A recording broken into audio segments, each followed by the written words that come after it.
I would dearly love for Ron to be here, but I haven't seen him yet, so why don't we go ahead and call this meeting to order, and we will start with Mr. Higginbotham. Okay, you heard my presentation this morning to council on the ongoing projects. Won't go into detail unless you guys have some specific questions about a project. And I did add a line to that. You'll see that in the lower right corner, highlighted in blue, what we have committed to in time. Now, I haven't submitted that to the auditor yet. See what he says, because he had just told me yesterday they didn't want to do any encumbrances. Yeah, and my assumption has been that he was anticipating that there wouldn't be any money to do encumbrances. If they had reduced the 23 budget, then that money would be there, so. I only say that, I don't know what he's said to other departments. And I don't either, but we'll need to have a conversation with him.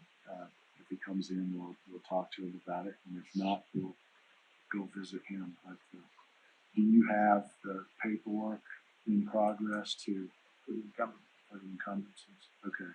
And are they individual by project? I mean, you're encumbering each project individually? Okay.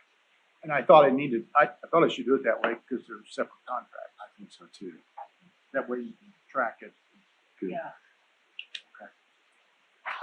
And then you've seen the commissioner's office where we've gone ahead and painted the rest of the office. To match the front part, yeah. Once we painted the front, it didn't look good, so we're painting the whole thing. And once that's done, then that code base will go back on. Okay. And when do you, by the end of the week, or He should be next done week? painting today. Okay, so tomorrow, get the code base on and Well, my guess is, do the carpet, clean the carpets before. yeah, we'll want to clean up that carpet. It's just the code base in front, it's supposed to be put on by the contractor. Oh, okay. Because that's part of the contract. Code base as it paints or? No, Oh. it's the plastic. That's plastic. Oh, stuff. running board, yeah, And so it'd be just whatever. Do it. As soon as we're done painting, I'll let you know. Okay. Bobby and I have talked about the difference in the colors of the paint. The walls look like they're two different colors. The outer office looks like it's a gray and the inner looks like a beige. And even when they're really side by side, they look like they're two different colors, and it makes the outer office look, shall we say, not as attractive as the beige. I think the beige is what you intended. It's all come out of the same 5 I know, but it looks really different. I think it's the lighting. It is the lighting, because the lights in the outer office have kind of a fluorescent greenish look, and then Then you have the natural lights light. in the inner have a warmer pinkish kind of a tone, which actually makes the paint look beige. But out in the outer office, it makes it look kind of a dirty gray white, and it takes. Which I like very better. You like the gray better? Steve, But I don't why pick don't colors. you take a look at that and see if there's Yeah. anything you can do to make it look the same. And obviously, I prefer the beige over the gray. I thought we were going to see swatches or something It's the before. reason I don't pick colors. I don't know who did, but I thought we were going to have an opportunity to I take think a look Ron at did. it. I think Ron picked it. That's what it pays to be late. I was out looking at Blame me, because it's my color of my Well, office. Brad and I, it's the same color that our offices are painted. And that's the paint we. It's exactly the same color, so, It just makes the matches, gray and you look need to make a bad. decision. If I think it looks nice. I mean, I'm not suggesting we do it over, it's just that I think we can make it look a whole lot better through a free lighting adjustment and we need to accommodate Bobby's lighting needs, because she did have some lighting adjustment, as I did, because when you put all those bulbs in, it's just way too hard on your eyes. It can I think, create an OSHA situation, so. Okay, we'll work through that. Yeah, but at this point, it really does not look, I think, the way we want it to look. Okay, Okay, what else have you got, Steve? you wanna go to Ron first? He'll be a little, I got You it. can. Okay, you've got more. Ron, what have you got for us, sir? We don't have a whole lot other than there's a situation I want you to just be aware of. It appears that we have two deputy assessors who have acquired level 2 certification during the year. Somewhat handled inconsistently. Apparently one was on the level 2 stipend, which I think is, I'd have to look, 500. If it's just level 2, maybe. I'm not sure. 1,000 for level 2. Yeah, you're right, it's 1,000. It was 500, and they repealed the statute to make it 1,000, and they filled a gap. In any event, one has arguably been overpaid. They're not for level 2. It's ready to escalate, and the question is whether we just add that to the salary base, but just pay at that base for the remainder of the year, or whether they get the full 1,000 for the entire year, even though arguably only 11 months of the 12 comprising 2023 were months that they worked with their level 2 certification. So the statute, I think, is relatively clear. However, and I can be wrong, but Jeff and I talked briefly about it. My memory is that we treated it as if it was a stipend earned upon attainment of the levels, and then added to the next salary schedule in the next budget year. It's my recollection. It isn't required by the statute, but the statute itself just sets a minimum. You know, you can do more. And I don't know that we've got any, well, I guess we can go back and try to find an example. So on the one hand, if you don't somewhat treat it as a stipend, then we've got one who's been overpaid for a substantial portion of the year, we'll have to deal with. On the other hand, and then you've got a second who believes that he or she is now entitled to a full 1,000 for their, upon attaining, payable for immediately, and then in the salary schedule, which will be developed for 2023, or it will be, usually I think we use footnotes to reflect it now, whatever we need to do will reflect in the 2024 salary schedule. So I think the statute's clear. It says they're entitled to it beginning on the date the assessor attains the certification, at least in level 3, beginning on the date. It doesn't have that language in the lesser statutes in 2020, 2015, 2016. You don't need to make a decision today, but I think we need to get it resolved before the end of the year. What's your interpretation of they're entitled to? Entitled to, and what is it? $1,000, Right. or the Well, the definition of entitled it. to They're entitled to it, Rest but of then again, it says, owning of it for the rest of it. I would, and I'm going to look at the level 3 language, and basically, since it's not supplanted by the discussions that relate only to level 2, you'd read the two to try to incorporate, try to harmonize them and construe them similarly. And I don't think you can much, the county assessor is entitled to be paid the salary of a county assessor who's attained a level 3 certification, beginning on the date the county assessor attains a level 3 certification. I think that's pretty clear. Again, I think the statute is setting a minimum requirement, and I think the only issue that I had somewhat of concern over was my admittedly potentially failed memory, and Jeff's, I'm sure, memory that the same effect that we treated them as stipends on occasion in years past. So Ron, I guess I'm not following. So what's in question here? So if you have a person who obtains their level 2 in July of, let's say July of 23, that's when they become eligible for that additional pay, correct? So what's in question with this particular? Whether they're entitled to the full The differential, whole year. having attained that full amount as quota, I think the simplest way to look at it is as a stipend. So retroactive?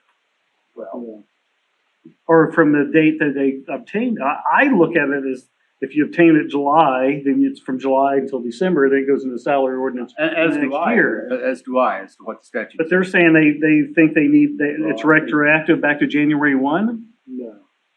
So I'm trying to follow what the question. What the precedent has been was that if you receive your level, whatever it is, 1, 2, or 3, Right. in this year, that you are eligible for the stipend, It's almost like a reward if you went. $1,000 for that year and for every year thereafter that you maintain that level. And so we have Additional to their pay increase. Okay, and I it's- see what you're and saying. it's been incorporated into their pay for however many. For the subsequent, years are for the left. subsequent full years, and if Okay. They would get the they whole retire or if they were to quit early, I don't know that we've ever had to deal with that one. We have not paid it out as far as I know, but it's treated as a stipend because we calculate their salary increase. We first take off that level pay, that $1,000, then we calculate the increase to their salary, and then we put the $1,000 back on. So they don't get a 2% increase On their on salary, the $1,000. On their $1,000. But that's why it's A stipend. stipend. So that's why it's been kind of footnoted on the salary schedule. To take it off before you calculate the. That- So. Jeff's got more background on it than I do really, but I do believe that that it's treated in years past. And again, you don't have to make that decision today, although I think we need to get it resolved by the end of the year. And maybe we can see if we can find any specifics. Ask. Had some experience with payroll, so there may be that experience right there. But I would think if we go back in time to the last time a person got, achieved the level, we ought to be able to I'll have to talk to Kim because I'm not sure. part of the year. I'm not sure how the conversation is being conducted. I knew what was going on, but I wasn't party to it. Although She's asking me for direction, but I'll talk with her and keep you updated if we think about it. so we need to make a decision this year, so that. So we're whichever way consistent we going do it, forward, because this Yeah. will happen over and over now. Yeah, we just need to be It always consistent. has, it's just, Since 2015, we've had this issue, And it's not in policy, our policy anywhere, how it's handled. Policy and statute, It's interpretation of statute. Well, but we It's need how to we clarify in policy, wouldn't we? Then, We need to make sure it's written down somewhere this Yeah. time. that's what See, I'm saying. So that- again, it becomes an issue because, we have a new auditor, and so what was understood a particular way, with a new auditor, they're interpreting things the way they That's why interpret we get it. it. And we should have written down, absolutely. There always will be a new auditor, there'll be new commissioners. and Exactly. So, No, I agree 100%. I just kind of assumed it was written down somewhere, and apparently it's a footnote that is inconclusive. I don't ever see the salary schedule unless I have that. The only other thing, I kind of feel like in the proverbial master of unfinished task, but still got working on the donation ordinance. But more importantly, I'm trying to get your local agreement with Cambridge City finalized. I've got a draft ready to give it to Bobby to look at for the collection of stormwater fees. To the tax. Is that gonna happen now? The auditor has agreed to The that. auditors agreed to do it. Generally speaking, it'll be a $1,500 first year charge for what we're told will be between 800 to 900 affected parcels. And after that, $1 per year, and then we'll take a look at it. There's a statute that doesn't really apply, but it's very instructive, and it does suggest that the executive determines whether or not to do it, but it also requires the concurrence of auditor and the treasurer. But that's for a different type of Different collections. solid waste fee collection. Shouldn't make any difference, but just different statutes passed at different times that are not totally consistent. Stipend starts the day they pass the test, or they get the whole Yeah. year's, I'm not gonna be critical of legislative acts. Okay, what else? That's all I've got right now. All right. I see Mr. George is here, so why don't we skip to him? Come on up, Corey.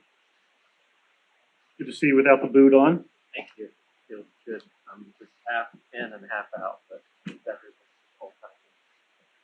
Yeah. I'm here today to discuss a probation fee and community corrections fee collection system, similar to a collection agency.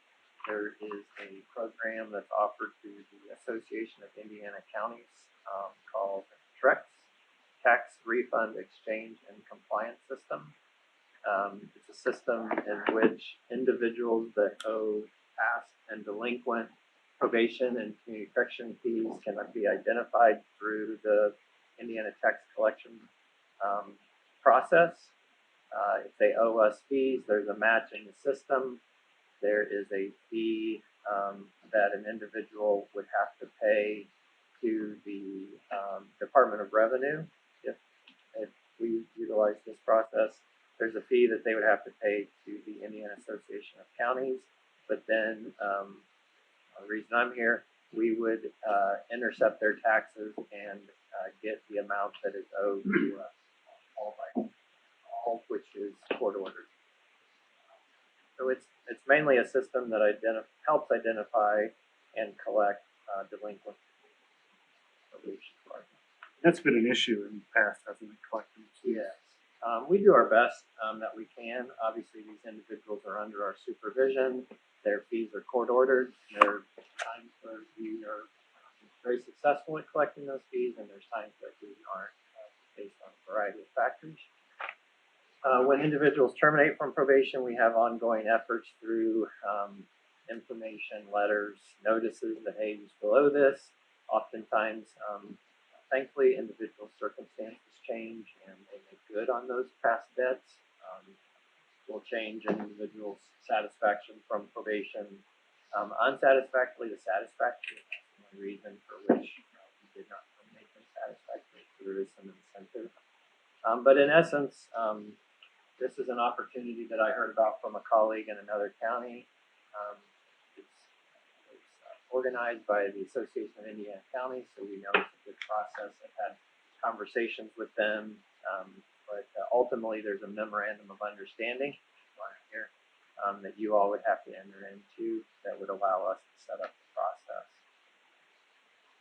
There's a pretty detailed process as far as making sure that we have 100% match of the tax intercept and the money that's owed. If there's a partial match, there's additional steps that we would have to partake in to sort of decipher whether or not it is the individual that owes us the money. If an individual is identified through that process, we have the obligation to send them notice that your taxes are being held. Here's why.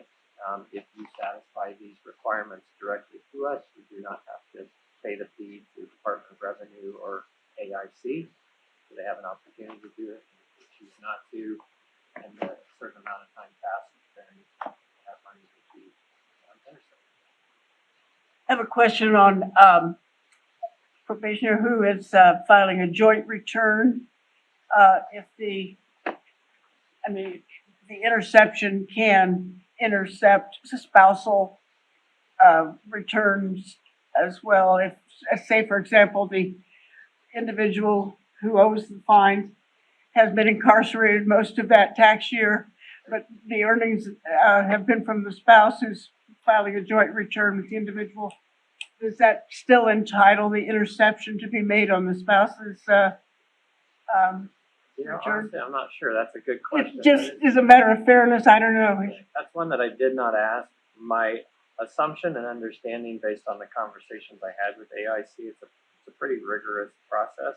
I would imagine out of abundance of caution that would not be intercepted or able to be. Just the first question that arose in my mind, because the chances of incarceration cutting deeply into an individual's earnings, hence refund. And is this federal as well as state refund? State. Just state, okay. I was wondering how you might be able to access federal, so probably not a huge amount of money can be recovered, but, you know, it still very well cover the fines. Yeah, For the zone. reached out to some colleagues to try to get some estimates. Everyone's bad debt, I guess, or money that's on the books to the courts is different, so it's hard to tell. But we track ours pretty closely, and on the probation side, there's roughly $140,000 that's out there. On the community correction side, there's around 100,000, and that's, you know, it goes back a ways as far as our records can go with some system changes. So How far back do we go? I don't know either. I'll double check the detail. Don't know that there's a limitation. Now, our system that we're going back is just 5 or 6 years. So, Did you use the tax intercept to go back that far? yes. Overall, it sounds like a really good program that could help cut into that. It's more money than I anticipated you were discussing. Yeah, Sounds even good. if we get 10 or 15% of that, that's more than we would have, and it just supports our ongoing efforts to work with individuals. And if we do this, we'll be messaging it to them currently on that forward to terminate the program. And correct me if I'm wrong, the fees are court ordered, but they choose whether they want to be in your program or be in jail or some other alternative. And so they've made a decision that I want to participate, and I know that I owe these fees to be, that's part of participation. And for whatever reason, they've not paid those. So this is actually a model that when I was at Ivy Tech used to try to recoup some of the unpaid tuition, and again, the same model with the state, but well, and support us doing this. Yeah, what action do you need from us then? I have a copy of the contract, if I may. I don't know if you need 3 copies or more. Has Ron seen this? I have. It's one I'm thinking about. The only thing I didn't like about it was we're participating in their system, if you will. But yet we have to indemnify them if there's a mistake, as I understand it, as I recall.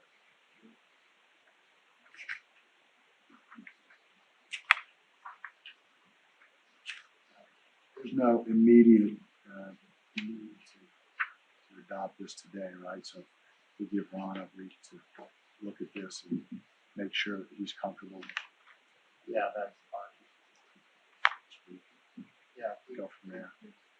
stay ahead of the tax season that's coming up, that'd be fine. We sure they got most of it. It's all pretty simple import-export process, which we're already embarking on. So. Do you feel like this will take some of the workload off of your staff, or just shift it around a little bit?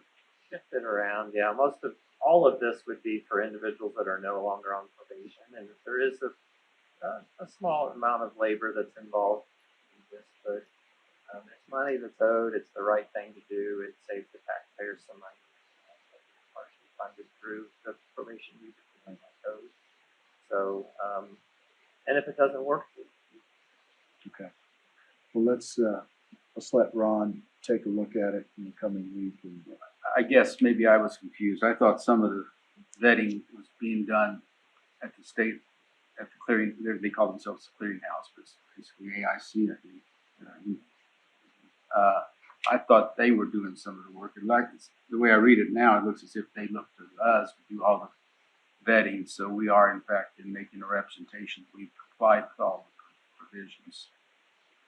If we do that, I am okay with that, and I don't have a problem with the way the is read. If we're depending, however, on them,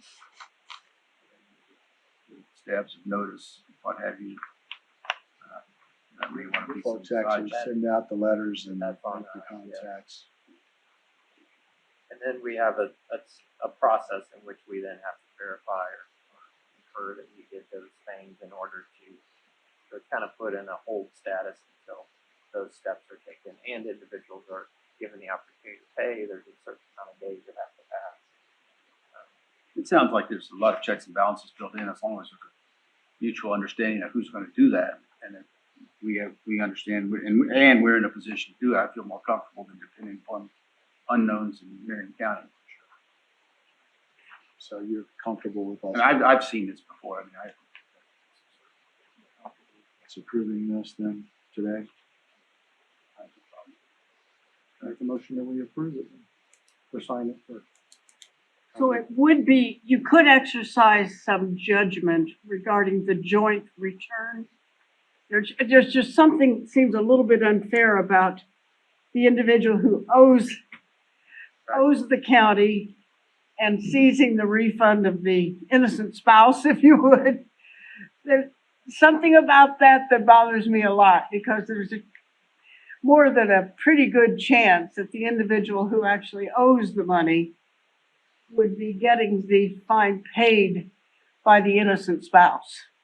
Yeah, I think we can set up parameters. Again, I'll get a better answer to that question, but I think internally we can work through that. I So mean, would you prefer to wait until next week and give Corey a chance to look into that? I'd kind of like to get that resolved. I mean, your clientele have enough troubles in their personal lives without us exacerbating their home life, you know?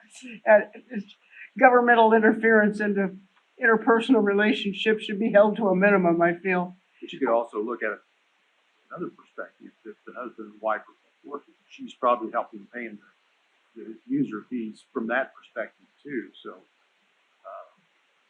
I think this would take her by surprise.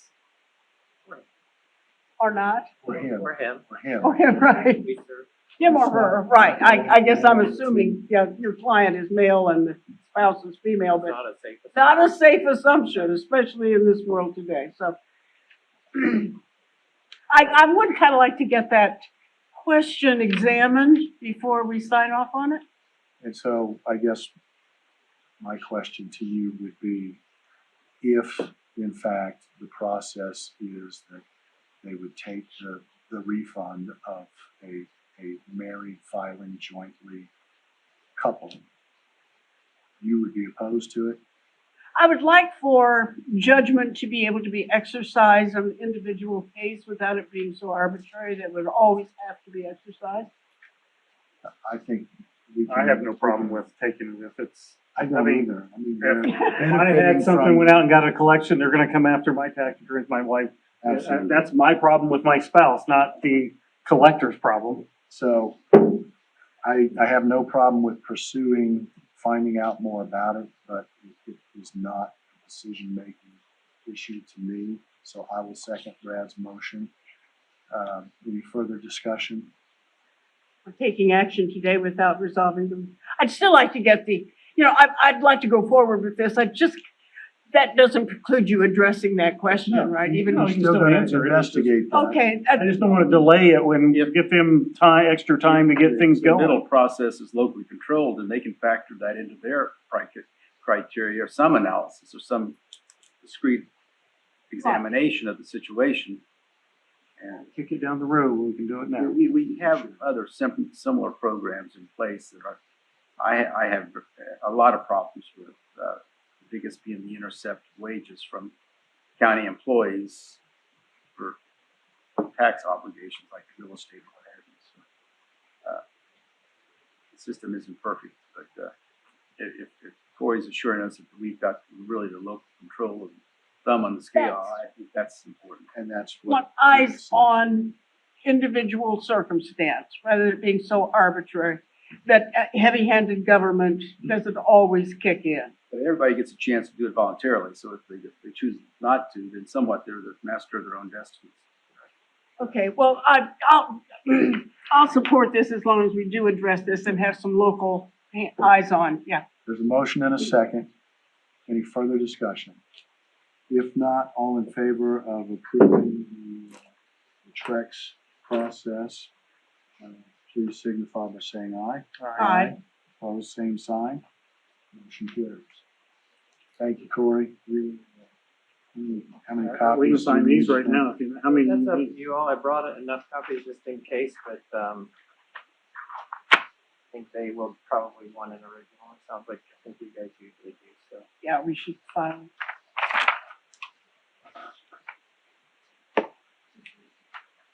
Multiple copies here. Okay.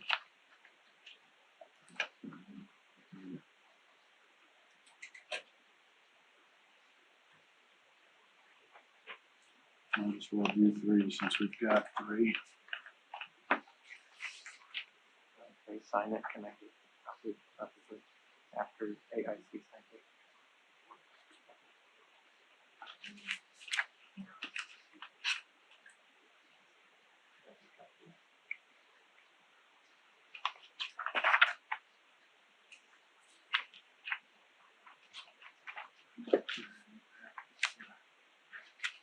Mary Ann, sign.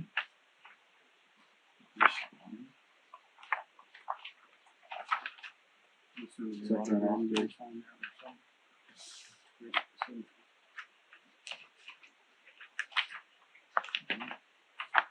Find the signature page on there.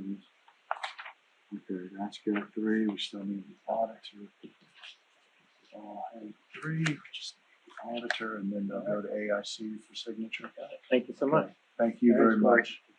And let us know what you find out on the flexibility question, okay? Thanks, Corey. Okay, Ron, you had shared everything. Pretty well, like I say, I don't need anything else from you right now. Corey, could you come back a second? There was one other matter that I wanted, before you leave, I just wanted to acknowledge that we are in receipt of the news of the January 31st celebration of Judge Dolahanty's retirement. And we're all invited by next Tuesday to submit our celebrative contributions to that event on January 31st.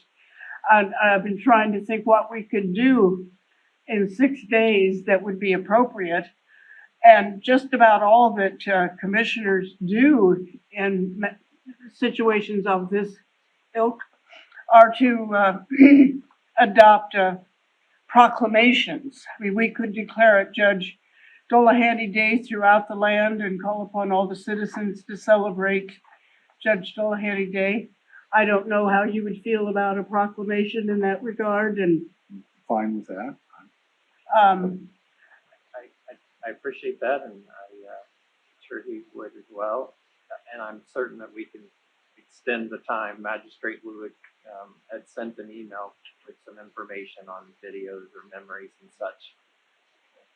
Pretty long, something like that. I don't know that there's a deadline, so don't feel rushed by it. Great. but maybe it could be included that January 31st, 2024 is in fact Judge Dolahanty Day throughout Wayne County, and all are urged to celebrate in kind. He's a humble, private person, but I'll leave that up to you all. I mean, you called upon celebrative concepts. I so move that we declare January 31st Judge Dolahanty Day in Wayne County and go forth on preparing a proclamation in that regard. I know Judge Dolahanty pretty good, and I'm not gonna second that, so he doesn't come after me. I So think you can. We'll consider it. consider, okay, but I didn't want to miss the deadline for any kind of, So he's already said the deadline doesn't apply to that. but we would appreciate contributions on whereas clauses if between now and the actual date of the celebration, so thank you very much. Didn't want to surprise you. We'll need your help. So, Ron, I think we would I just had two other issues just following up on. One I was alluded to this morning on the gazebo, so I guess that's underway. And then the other one is, I'm not sure where we were in wanting to raise the issue of WUR with the new administration. And I think we were like, you and Brad talked to Mayor-elect on that. I thought we were headed in the direction of separation from Union County, but there hasn't been a lot There of has not been a discussion whole lot about more that discussion recently. since then, so. I mean, it seemed to me like that solved a lot of the concerns and issues. We So meet next we'll Wednesday, revisit so that. maybe- But, I mean, I think basically he's the holder of the golden goose, so. The mayor. Yeah. Right. Matter of remuneration hasn't been resolved, has it? I'll talk to him about that before next Wednesday, so we can bring it up. That's the only other follow-up I had.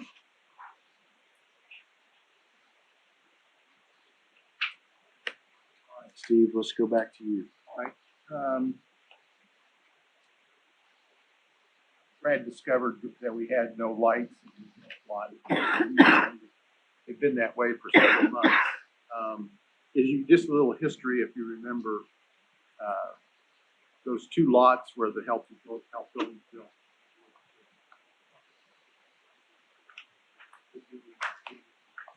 On a fill, and over the years, we've had some issues with what's underground.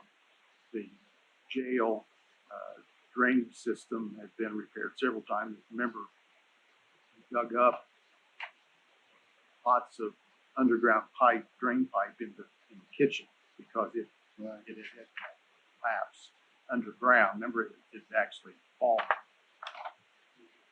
So that was the flooring issue, was drain pipes? No, this was, just happened to be at the same time. And so when we had the floor up, it was a good time to fix it.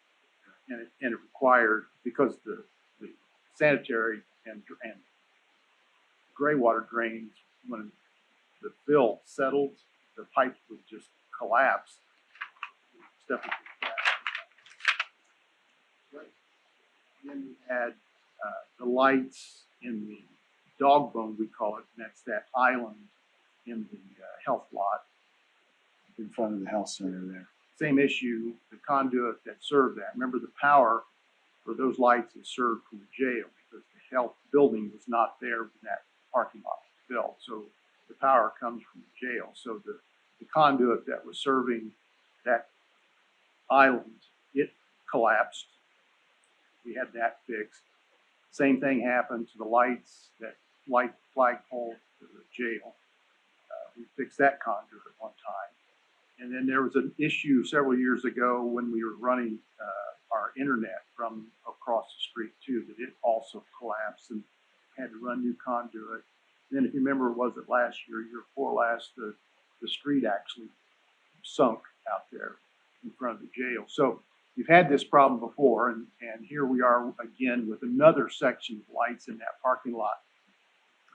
To fix that underground conduit and restore power to that, the estimate I have is about $32,000. So I waited till the end of the year to see how much money we were going to have left in our account to pay for this. But the question, I guess, at this point, we want to consider another alternative. What would be another alternative? Well, put the lines overhead. And that power would come from where though? Not, Well, the power for that, there's a underground vault in the northeast corner of that lot is where it ties into. It's in that sidewalk area where the brick, run it up and then run it from there. or you come from the health building. You come from that building now because it exists now. And then, but the question then comes with the weight of wires. Do those poles support that kind? And I don't know the answer to that today. Dale brought up a suggestion that, RP&L, at least for residential, commercial provides, outdoor lighting for a rental fee. And that whole lot is surrounded by RP&L lights. And $32,000, you could rent lights for A lot of years. several decades. I would suggest that we get at least a cost analysis on Yeah. that versus the 32,000 or the wires. I mean, before we can make a decision. I mean, I think so too, and it's not going to exceed 32,000. So anything that we can find is an alternative.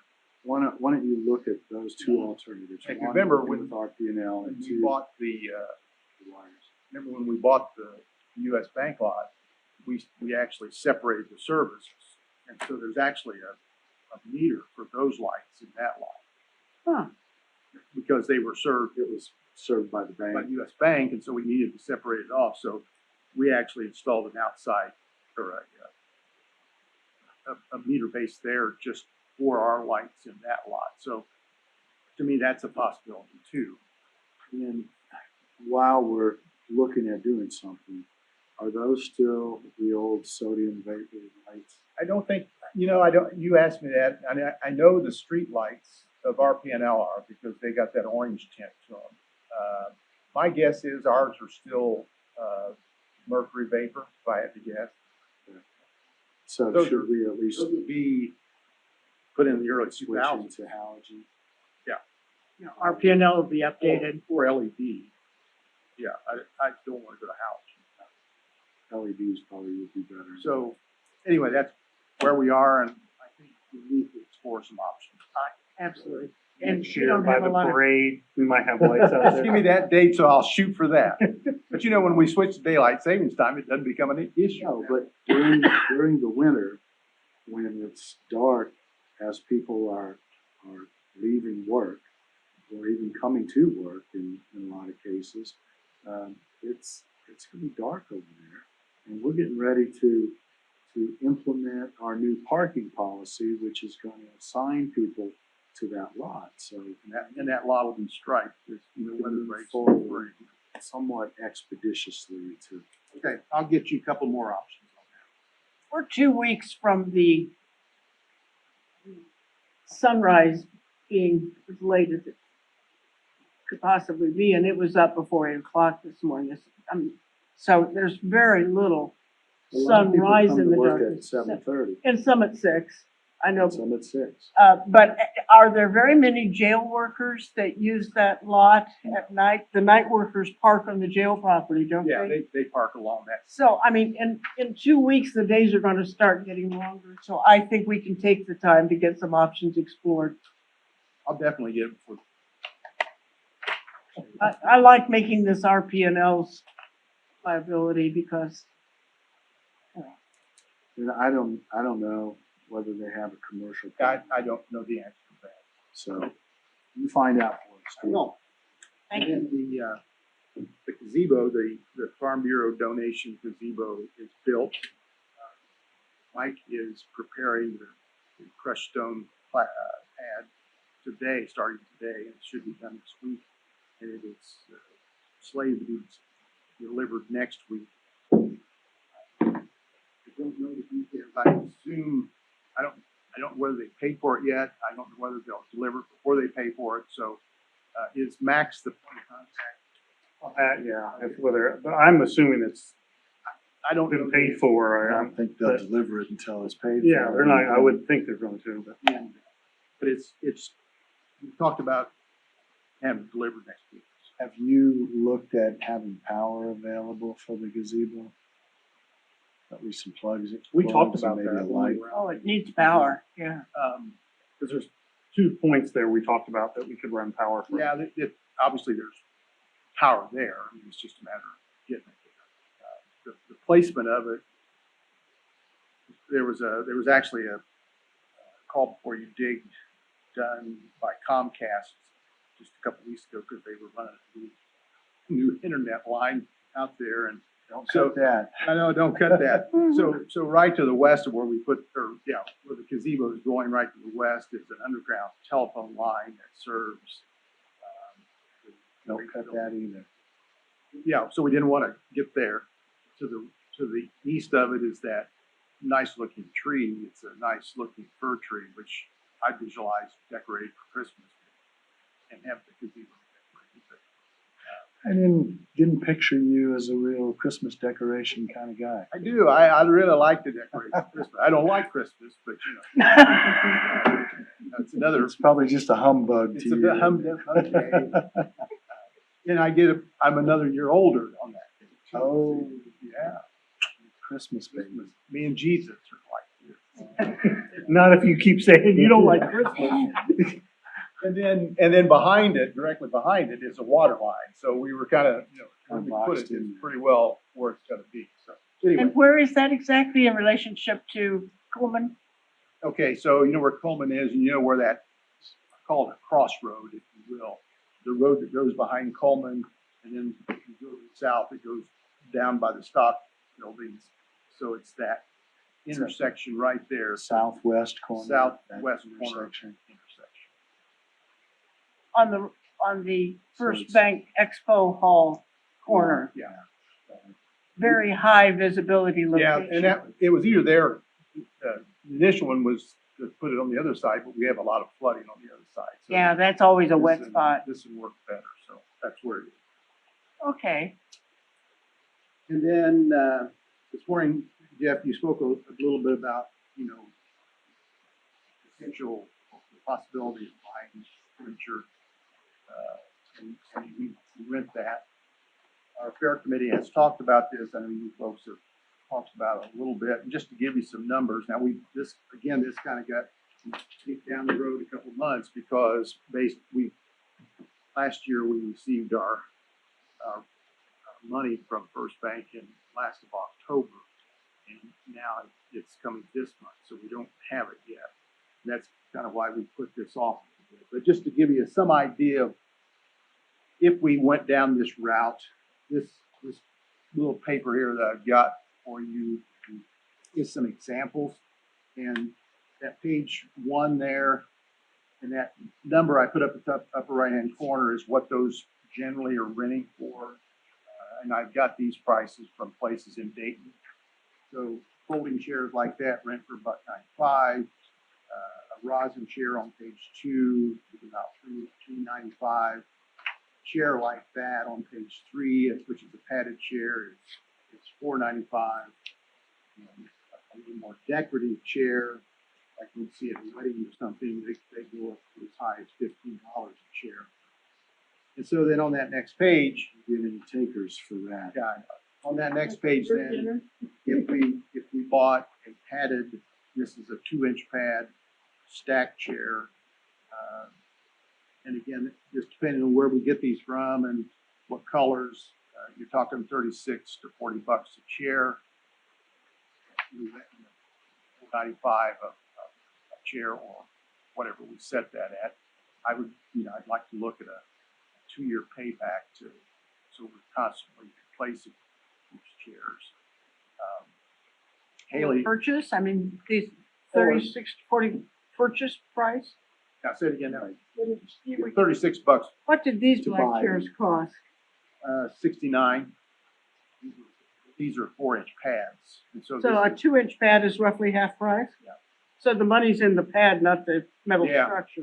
I'm sure the material is different too. This one has a very high, they call it a rub measurement because they're in and out of the chair a lot, where those would be rented 10, 12 times a year. So, and then Jeff had a conversation with the chamber. Obviously, they're one of our biggest rental number of occupants when they do rent. They were renting a padded chair for $4.25, and for 600. For 600, yeah. And at our committee, that's a number that we felt like we needed to shoot for the number of chairs to have. $600? Chair. 600. 600 chairs. They chairs. get 600 in Coleman? Oh, yeah. Yeah. That's what they Pat, have for the. They'll move to the expo For the hall, won't chamber. they? They have 600 for the chamber annual meeting. Annual dinner. Boy, that's packing into Coleman. They'll move to expo hall. Well, once we get Once the HVAC. No is- chance that would be ready by No. chamber, no. Just asking. then on page 6 is a Grade next year. I don't really care about that as a parade. then on page 6 is a sample of a plastic rosin type table. Again, the chamber was renting those for $10.50 a piece. And that was for a 6 foot and 8 foot. And then they also rent some rectangles, I think, the same price. So again, at around a $10 rental fee.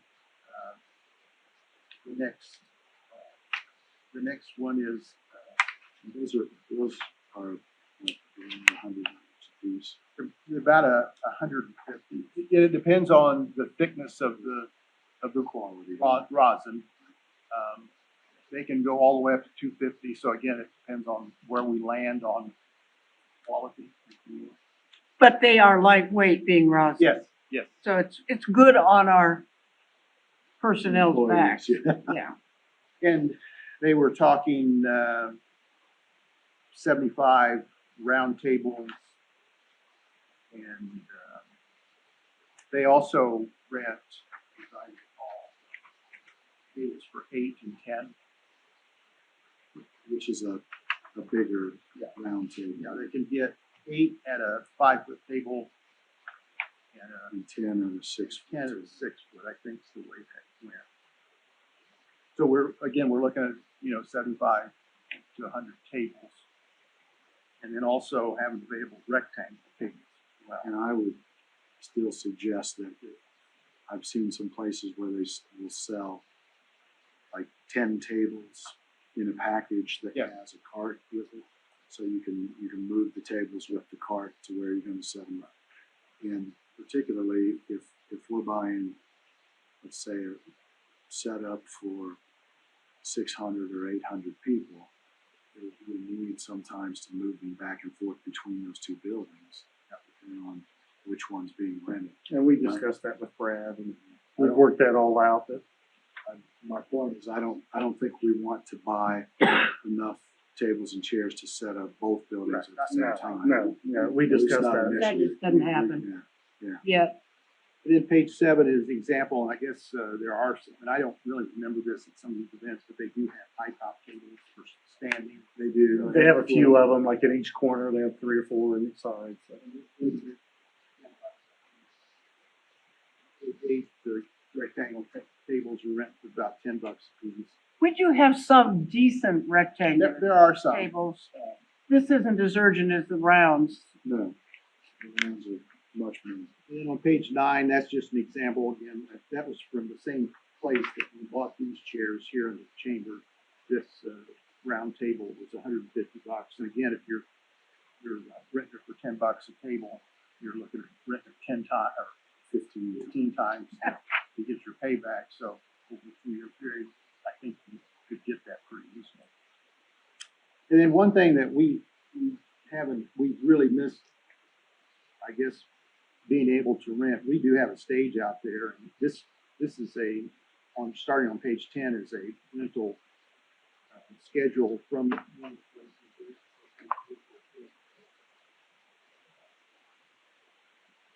We're not anywhere near this on rental. I think didn't Brad say we're renting for $50? Yeah, it was, The whole setup. yeah, setting it up and everything, it was under market by a long. It looks like we get $300 or $400 for the stage rental. Each time, yeah. And then the chamber did mention, And probably if we are gonna rent the stage, we probably need to go ahead and buy skirting. yeah, it's on that last page. Is it? Okay. Get ahead and. Sorry. Please continue with your So very detailed presentation. if you think this is the direction, if commissioners collectively think this is the direction we want to go with the expenditures of this next $100,000, it seemed to me that I think we could buy what we need for less than $100,000. it As will. we were putting the numbers together a month or two ago, I think it's more than half of that. It is, that's Yeah, right. I think it's more important to say, use that 100,000, a portion of or whatever, To for get- this. Yes, yeah. Yeah, it won't, Not the it whole won't be 100,000. it won't be the whole And then we can figure out But I think we want what's to left. at least look at these numbers that the chamber Absolutely, uses. absolutely. And I think we want to do it very quickly. Yeah, I'll try to get some numbers drilled down for you next week. And Let get the it to chamber us. know. Get it to us as soon as you can, but also follow up with a couple of the places to see what delivery time might be. Because, they might all tell you that it'll be 6 months before we can On that get it boat. to you, but But even if it is, we still want to get. absolutely. And, Absolutely. maybe we get the tables, but not the chairs. And then we'll put together, Haley's putting together, she's got pretty well done a schedule, these itemized schedules for our rental items and for you to look at. So, I don't know what you've talked about, but I did talk to Melissa Vance and the chamber about, okay, if we do this, what color? Obviously, the tables are white, but they typically would put tablecloths. I don't think we want to mess with linens. It's just too much work, and we'd have to have different colors. And they suggested that the best chair to get would be a black frame with a black cushion, because it kind of would go with Anything. I agree with that. I do too. Then they definitely suggested not doing the because that would have some challenges, including glare, apparently, which I never would have thought of. That's just like our chairs, only with a 2-inch pad instead of a Scaled back version 4-inch of these, pad. yeah. A $36 2-inch pad black chair with black legs. And I would recommend, again, that for both the tables and the chairs, that we get some carts to make it much easier to move them. Okay, I'll find that direction. And then you heard Tony request this morning a presentation about the fairground update. Do you as commissioners want to see it first? Yeah. That's all I have. All right. Yeah, just Thank you. 600 of the chairs. It's only $21,600. Right. I think we can get by this year for less than 100,000. Oh, I think we're Yeah. like 50,000. Yeah, 600 chairs. That is such. Where are these made? That is such a deal. I'll give you Don't ask. one gift. Don't ask. Okay. I'll give you my best trumpet Debbie. impression. Hi, Debbie. Come on up.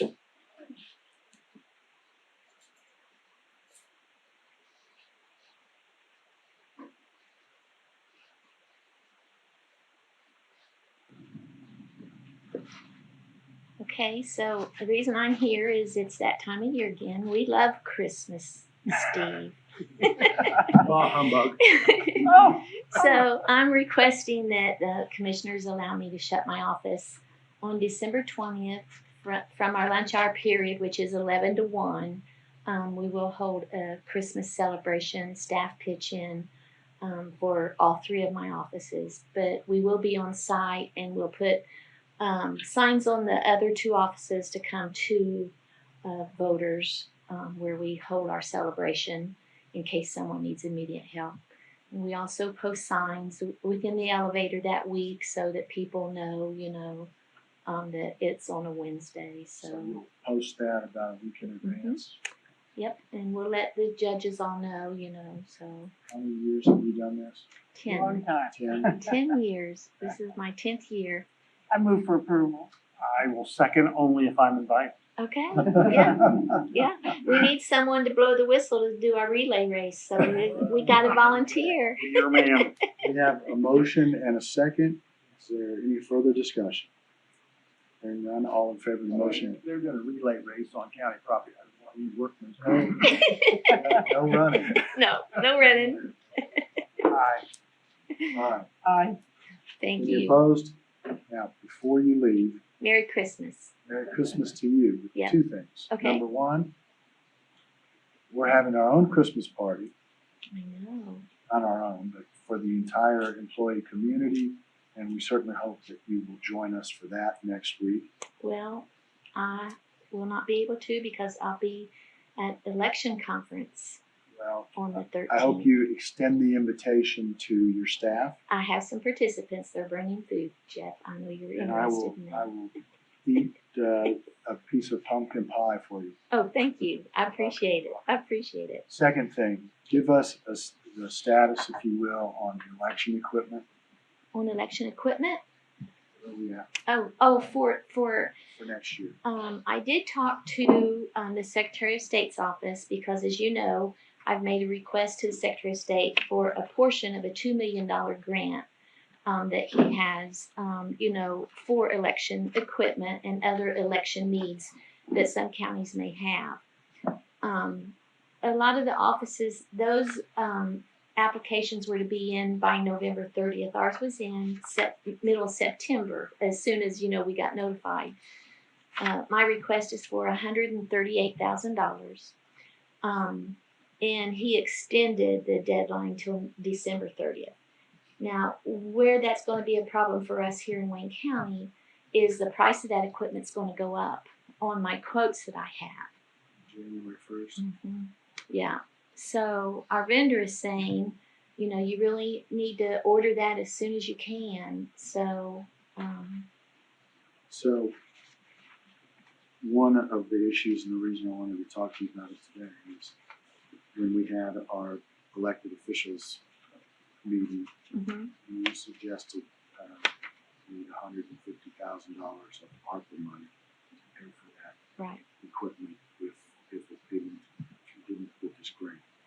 So, what's the difference between what you requested from the grant, the $150,000 we estimated? Well, it was because the Secretary of State will buy all that in bulk, so they, get So it. they get a better price. Get a better price. So I just figured for an average, maybe some of that, the voting booths that we requested, for the presidential, we're going to need more of those stand-up voting booths that has 4 units in it, because we ran out of them at the county election. Now, we were okay with the municipal election this year, but at the county election, we ran out of booths. So we know we need more of those. So I did add that onto it too. So it was just an estimate of, around $150,000. And you said your order needs to go in this year to take advantage of cost savings before Yeah. prices go up. So, and this is stuff that you have to have for the presidential primary next year. Well, I do feel like we do because it'll be a bigger voting election. So now that we have the paper ballots, we need more printers. We'll double up on the number of poll workers as far as clerks and judges who check people in and who print the ballots for them. So was any of that included in your budget for next year? The additional workers and so on?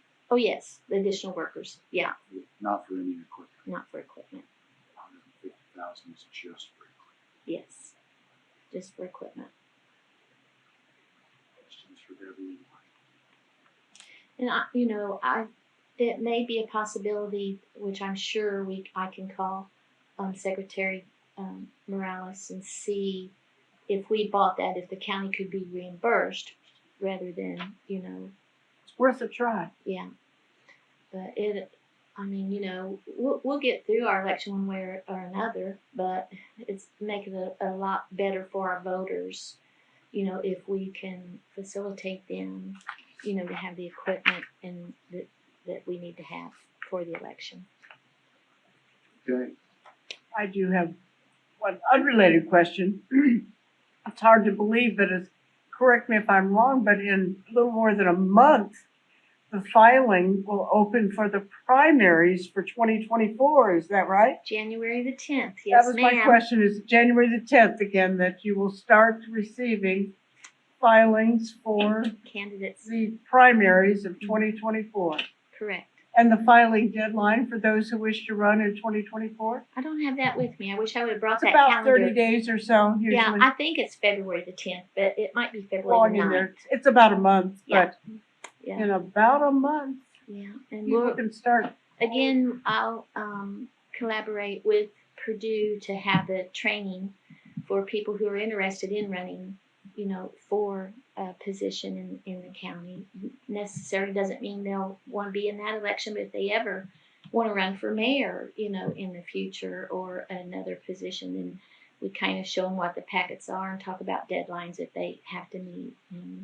Well, maybe now would be a good time then, since a few months ago, Mary Ann announced at one of our meetings that she was not planning to run for re-election.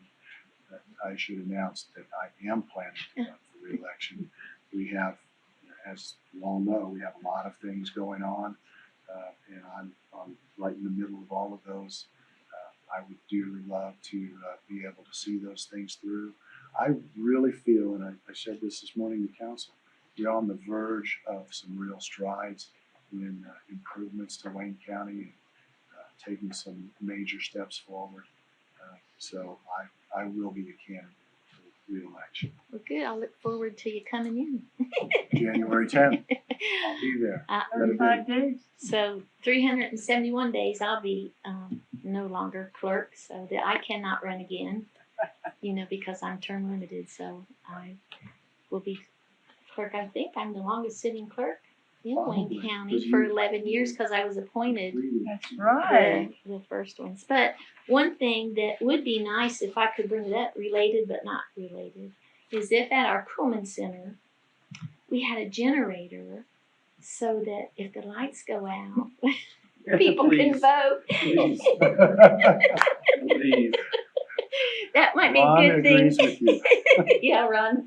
In my life, I'll never get back. I know. That So was a tap dance you did. That was quite It skillful. was her folks who did it. I was just the one. no, we couldn't have done it without Ron. But would if the Kuhlman Center had windows or something. But I mean, We'll our get right on equipment. that. Our equipment is battery operated, so we could have had them in there, but we couldn't let people go in the dark and stumble around. So we had a generator, and we do. IT. There's no emergency lights in there? Just the exits. You know what, I don't know, there should. There's not. There's no generator to get lights in there. All right, check that. But we but that's another, like you were saying, making great strides. Wayne County always works together. Like Ron helped us that day, and IT, they are wonderful to work with. Craig has already purchased generators for us, to have at our equipment so that they can print, because when we had the power outage, we had to take paper ballots that we had in our office for mailing ballots, because we're going to be using them. Those were going to go to waste. And we had stocked each vote center with paper ballots for provisional. So they pulled those so we could check people in, because that is battery operated, and they could scan. We just couldn't print those ballots. So How many provisionals do we have voting in that extra 1 hour? 28 provisionals. But yet those 28 people know their vote counted. I mean, Those were, and they just had to vote that way, but there weren't hearings set for those 28 people. That was just the type of ballot they had to cast. Was And no provisional. So, contest was within 28 votes none separate. were no. impacted. No. It was a learning experience, another chapter for the clerk's memoirs. Thank you very much, Thanks, Debbie. Thank you very Thank much. you. Appreciate you. Brandon, come on up, sir.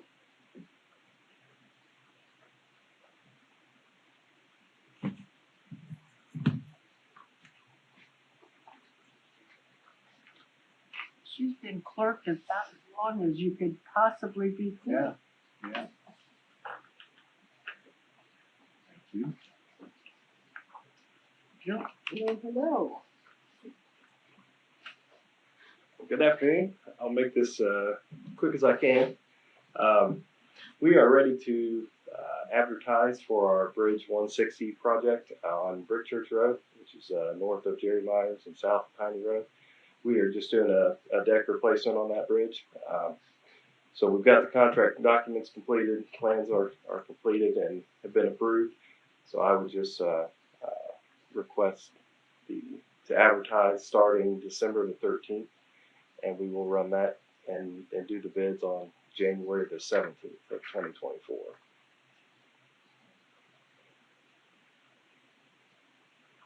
Have you seen this one? I think, you sent it to me. Yes. Yeah, it's pretty much the same format as far as I looked at it.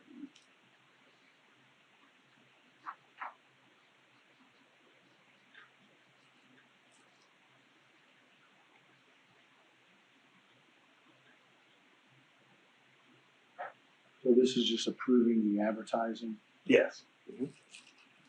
got a motion. Have a second? Second. A motion and a second. And we'll wait just a second for the opinion from the attorney.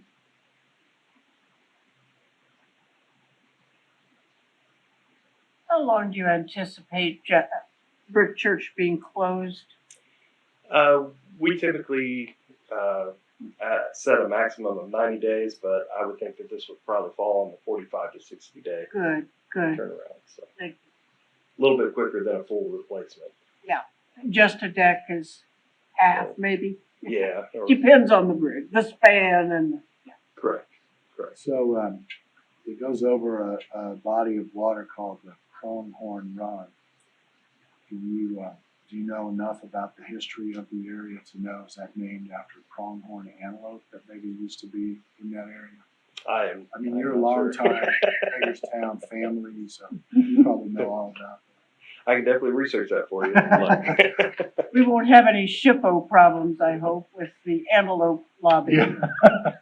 Correct, yeah, we're not doing any work in the waterway, so. Oh, good. So everything's, Ron, everything looks good? Yeah, except the language I like to have in there when about late bids and simplified version used to be bids received late on the markdown return.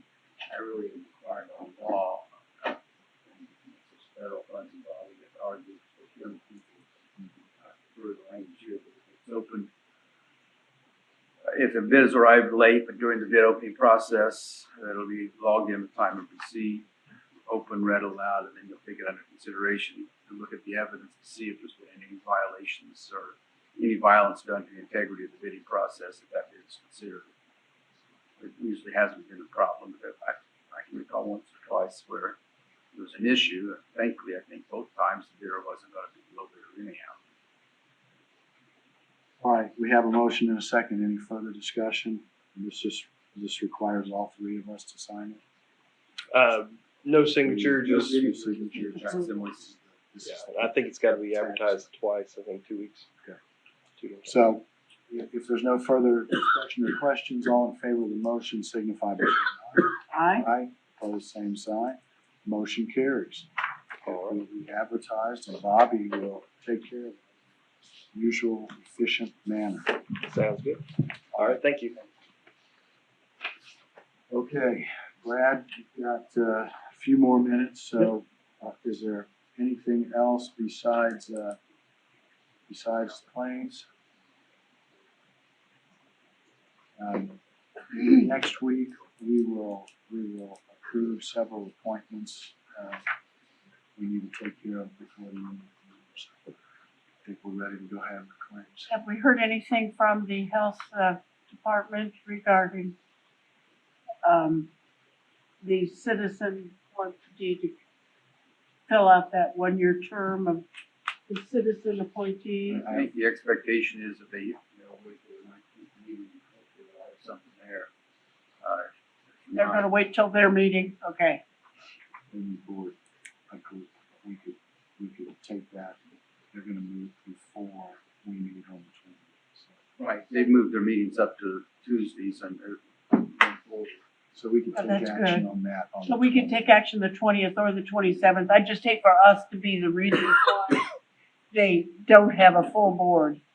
We'll be fine. Yeah, we'll have 2 meetings after their meeting, so we could take action. And the 2 reappointees have been notified of their reappointment. The health board The has health been board notified. has been notified. Dr. Jetton will have to. And have we notified those 2 appointees?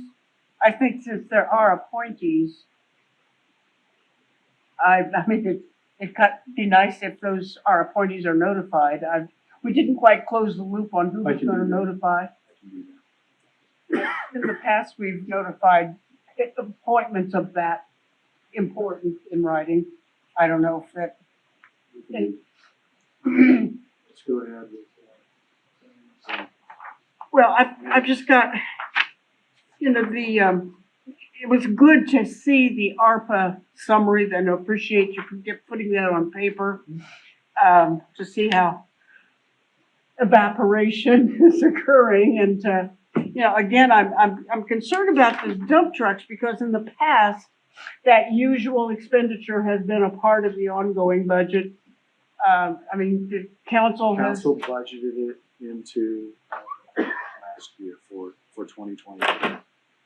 The issue became, we anticipated then, since it was so late, that we did not get that dump truck before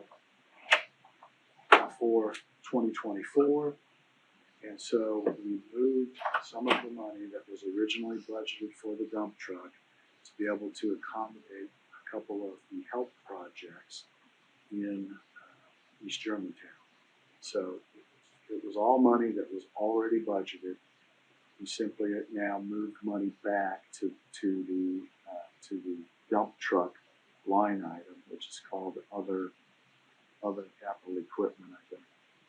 So that they had the $150,000 that they needed to pay for the dump truck that was originally budgeted out of ARPA for 2020. except the truth is, the dump trucks were always expected to arrive in 2023. The latest update was that it wouldn't be arriving until 2024, early in 2024. That is not what Mike Sharp said today. And there was a miscommunication, but I would not label one truth and one falsehood. I don't know where you heard they were not expected to arrive this year. It came in fleet management, and it was, you did say that originally they thought they were gonna be here in 23. Then they said they were gonna be delayed until 24. Then they arrived in 23. That came up in fleet management several times. So it still was money that was already budgeted. I don't see what the issue is. I just don't understand why council can't accommodate an anticipated annual expenditure. I mean, it's something that, I just hate to see ARPA money dribbled away on normal county expenditures. I don't understand why. It's a perfectly legal expenditure of funds, and that's what they wanted to do. Council is the fiscal body. Well, we did not take action on that last week, yet it was apparent that, We took you know, action on it last year. When they budgeted it into that category and we approved it, as I recall. well, I don't ever remember approving ARPA funds for a dump truck. I mean, that's something that we've never approved, We approved it for police cars. but never dump trucks. It was labeled other capital expenditures. But we never discussed having this normal run-of-the-mill Well, highway expenditure This dump point- trucks coming out of Approved. ARPA. We hadn't approved it yet. This morning, it appeared as though we were recommending ARPA money go for dump trucks. I would make a motion that we spend $150,000 of ARPA money on a dump truck for the highway department. Would you second that motion? Any further discussion? If not, all in favor of the motion signify by saying aye. Aye. Opposed, same sign. Nay. Okay, now let's move Okay. on. We had not taken that action last week, but We've done it now. so better to do it retroactive than not at all, I suppose.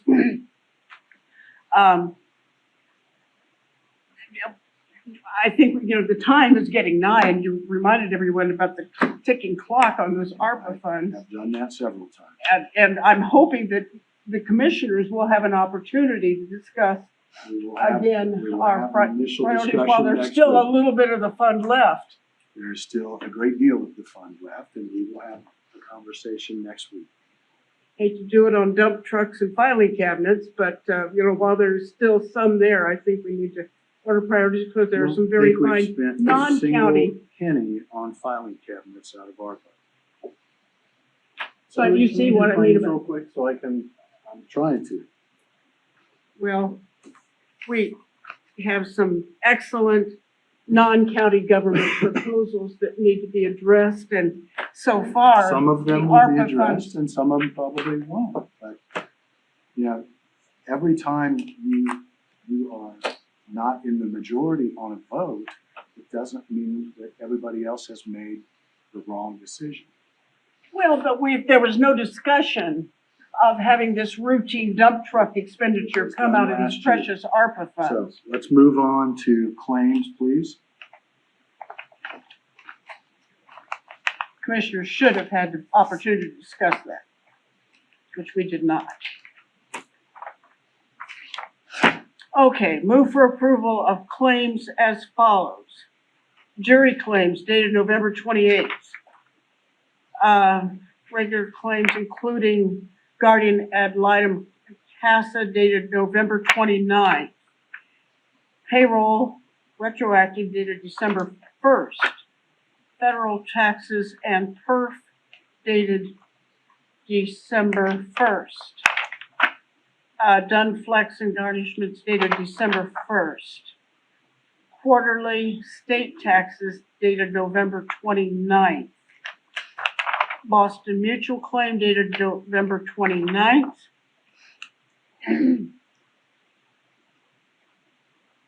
Income tax distributions dated yesterday, December 5th. And regular claims dated today, December 6th. Move for approval of all the above. Was Linda gonna add one to that? We do have one to add. And that is for the truck for the health department, which will be paid out of their, trying to start trouble again. It will be paid out. Well, now of it's all their- gone. Out of their COVID. Oh, that's right. COVID shot Reimbursement. reimbursement. And so do you have that one there? I do. So this is one that's not in that batch, but she can take care of this. What's the fund number? We need to sign it? Yes, 9181. okay, and I it's, don't have a signature for We it. can sign What's it the- on Sign it. what's the amount? $45,500, I think. Add additional claim dated December 5th for the health department's truck, $45,500. So we have a motion, we have a second. A motion to second, any further discussion? Hearing none, all of those in favor of the motion signify by saying aye. Aye. Opposed, same sign. Motion carries. And we have some minutes. Yeah, move for approval of minutes dated Monday, November 27th. We have a motion and a second to approve the minutes of Monday, November. Yeah, it was November 27th. A motion and a second, any further discussion? If not, all in favor signify by saying aye. Aye. Same sign, motion carries. I'm just curious how the commissioners' conference went. Any good pearls of wisdom come from other counties? You know, there were a few things that I'll be sharing with you in the coming weeks, but Okay. it was well attended. I was told that it was the best attended by commissioners of any that they've had in history. So Wow. I don't know if they didn't share exactly what the numbers were, but it was a good conference, and instead of staying at the conference hotel, I stayed with my daughter and granddaughter, so I had a really good evening that night, and it was we learned quite a bit, and of course, in any of those, you learn the most from talking to other commissioners about Yeah. what they're doing about different challenges, and had an opportunity to talk to the lieutenant governors, government liaison, as well as the governor's government liaison. I asked them both to look into the appearance of the NDOT depot at 1 and 70. I had that conversation with Tyler from the governor's office before. He assured me that it had been cleaned up, so I went out there before I left and got some pictures and showed them pictures that, you know, if this is somebody's idea of cleaning this up, we need to have a conversation with that person. But anyway, they're gonna follow up and see if they can get that area cleaned up. Okay. Did I get the minutes passed down your way? No, It's in this there they stack. are. All right, we'll get these signed, but, let's, I'll have a motion to adjourn. So moved. A motion and a second. All in favor, signify by saying aye. Aye. We're adjourned. Thank you, everybody.